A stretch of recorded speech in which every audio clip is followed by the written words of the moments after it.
大家好，我是猫盾，今天我们来聊命魂法阵。法阵会在释放命魂技时，对敌方全体造成126%的伤害，并使敌方前排与后排怒攻次数最多的2名武将进入夜爆状态，同时清空他们的怒气，并使他们无法获得治疗，持续3回合。这项技能非常有针对性地打击了现在主力，普遍上都是一个站前排，另一个站后排的玩法。比如 SP 关羽和 SP 张飞、SP 大乔和命魂小乔，如果不做调整，几乎都很难逃过会被法阵命魂技能施加夜爆的机会。处于夜爆的武将受到伤害时，会互相传导伤害结果的100%，若是怒攻伤害则翻倍。夜爆效果不可被抵抗，也不可被驱散。这是将前后排的2个主力放在一起打，其中一个受伤，另一个也会受到伤害。若是怒攻，伤害还会加倍。在命魂法阵夜爆的体系下，全体攻击会变得更有优势，因为它能准确地命中2个夜爆武将，让夜爆武将彼此都多承受1次伤害。再配合无法治疗3回合的能力，这对于主力几乎是毁灭性的打击。同时，女团也是受害的重灾区，女团靠的是一个整体，无论是谁受到夜爆而无法受到治疗，都是一个严重的损失。若是因此而轻易的被造成减员，这更是一个毁灭性的打击。法阵在觉醒命魂后，就无法再通过消耗怒气来释放怒攻。法阵会在单数回合使除自身外的我方所有武将造成的伤害结果降低100%。法阵自身会获得50%最终爆击率，并且自身没有100点怒气，就会额外获得10%的最终伤害和暴击伤害提升。在单数回合中，只要我方每累计释放3次普攻或1次龙魂技，法阵就会立即释放1次怒攻，每回合最多触发10次，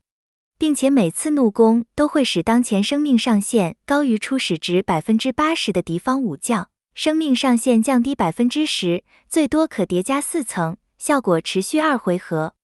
有了这个效果，蜀国打女团的胜率又回升了一些。当然，这个技能也不只是可以用来打女团，即使是面对一般的队伍，也可以使他们的最大生命值降低20%。法阵的降低生命上限效果发动的早，这也可以帮助我们更容易将血量线压到 SP 关羽触发降低最大生命值和马超斩杀的血量线。3阶命魂是光环效果，会使敌方获得怒气失效概率提升25%，并且会在前2回合降低敌方300%破甲伤害和暴击伤害，这又严重的限制了 SP 关羽的输出能力，顺便也把风伯顺风带来的爆伤和破甲效果也压了下来。光环的第2个效果是个锁血，你没听错，有 SP 关羽锁血还不够，现在又来了个命魂法阵锁血。命魂法阵的光环可以在首回合时我方每次受到的伤害都不会超过自身生命上限的6%，从此高爆发的单体输出在首回合将不再有优势，反而是小而多的输出方式更有利于造成伤害，能慢慢的将血量压下来。由于首回合无法发动怒攻，所以能频繁丢龙魂技的 SP 武将在首回合就会更有优势。SP 关羽和 SP 张飞都是当中的佼佼者，并且法阵自身也能在首回合频繁地发动怒攻来攻击。同样的，命魂法阵第1回合所写的能力也是打压了攻击范围小的武将，转手又抬了一把能打全体输出的武将。想象一下，如果你的队伍只有单体输出，每一下只能扣6%，这真的不知道要打到什么时候了。命魂法阵的光环效果也几乎是强制了你在蜀国队内卷中必须有一个命魂法阵在队里才行，否则没有法阵的一方，血量线就一定会先被快速的压制下来，继而再触发 SP 关羽的降低生命上限和命魂马超的斩杀。光环的第3个效果是个恐怖的增伤效果，会在双数回合使我方怒气恢复效率提升50%，怒攻倍率提升70%，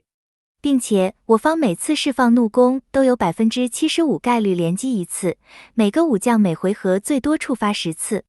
并且每触发一次，都会使我方全体怒攻无视防御提升 10%， 最终伤害提升 30%， 最多叠加5层。这几乎是将第一回合所积蓄的力量，全都放在第二回合爆发出来。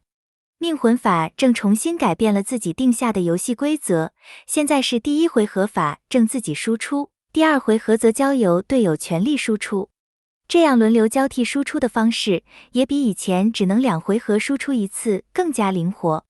命魂法正的第一回合强力减伤和第二回合的强力增伤，强制的把输出节奏拖到了第二回合才开始。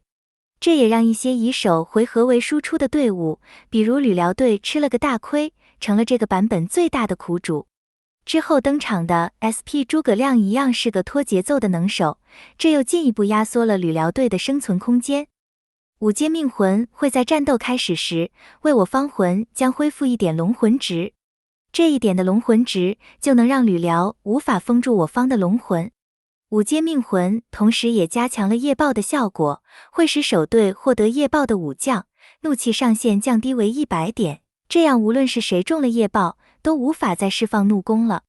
怒攻上限降低的效果，只有在该武将血量低于 35% 后才会被解除。5阶命魂的第二个效果，每当有任意处于夜爆的敌方武将死亡时，若另一个夜爆武将的血量低于 50%， 也会被当场斩杀。若高于 50%， 则对其造成法正最大生命值 30% 的伤害，并将夜爆移除。这是一个非常残酷的双杀技能，试想想看，在第二回合全队集中爆发，而夜爆武将又被限制回血的情况下，血量几乎是很难可以保持在半血以上的。5阶命魂的第三个效果会在第二回合后才启动。若有敌方血量低于 35%， 并且受到我方单体怒攻伤害，就会立即被斩杀。若该目标已经处于夜爆状态，则斩杀线提升至 40%， 就可以发动斩杀，整场战斗最多触发2次。有了5红命魂法正在队，全民皆可斩杀，只要你有单体怒攻，只要对方的血量低于 35% 就可以斩。从此，命魂法正也正式取代了命魂马超，给了蜀国一个全新的斩杀方式。但这边也要纠正一下之前的一个错误说法，命魂马超和命魂法正还是可以一起上场的，两者的斩杀并不冲突。最重要的还是，马超他也是个有输出能力的单体怒攻武将，用它来充当第二回合斩杀的武将也很适合，只不过他使用的是法正的斩杀机制，而不是自己的而已。5阶命魂还有一个解控的效果，若在单回合结束时，我方武将持有1000点以上的怒气，就会清除自身2个控制状态，这样就不必害怕会因为被控制而无法在第二回合爆发了。最后，命魂法正还有一个在释放命魂技之前可以获得的效果，这也是第一个有此福利的武将。法正在释放命魂技前，我方每累计获得100点命魂值，法正此次命魂技伤害的倍率会提升 15%， 并且还会获得 17% 的最终破甲率和 50% 的破甲伤害加成。法正释放命魂技后，则我方其他命魂技也会获得相同的加成，并且有 50% 概率会重新释放一次已经释放过的伤害类命魂技能。这是有点类似命魂小乔的把自身的倍率分给队友的技能，但命魂小乔无法影响命魂技的倍率，想来这个技能是特别留给法正了。由于法正能提升命魂技倍率和属性的特性，所以他一定要第一个释放命魂技，接着如果队里有命魂马超的，就让马超第二位来释放命魂技，如果没有，就放其他输出高的。官方不得不开放命魂将魂路的原因也在这里，不然这项技能就如同废掉了一样。最后来给命魂法正来一个总结，蜀国队必抽。命魂法正会陪伴蜀国队一直到他被淘汰掉为止，这个时间点大概会在陆逊火烧队后期的版本，这个时候蜀国队还能玩，但已经不是主流了。命魂法正也可以在 SP 诸葛亮的版本加入火烧队，在 SP 曹仁的版本加入盾队，可以说是除了女团以外的队伍都能加入，是未来很长一段时间的主流命魂武将。命魂法正在魔窟中也可以出场，甚至也能在明天的朱道争锋，取代旅辽队成为另一支高盛帅的队伍，所以建议最少也要抽到3红。好了，今天的视频就分享到这里，感谢大家的收看，我们下期再见。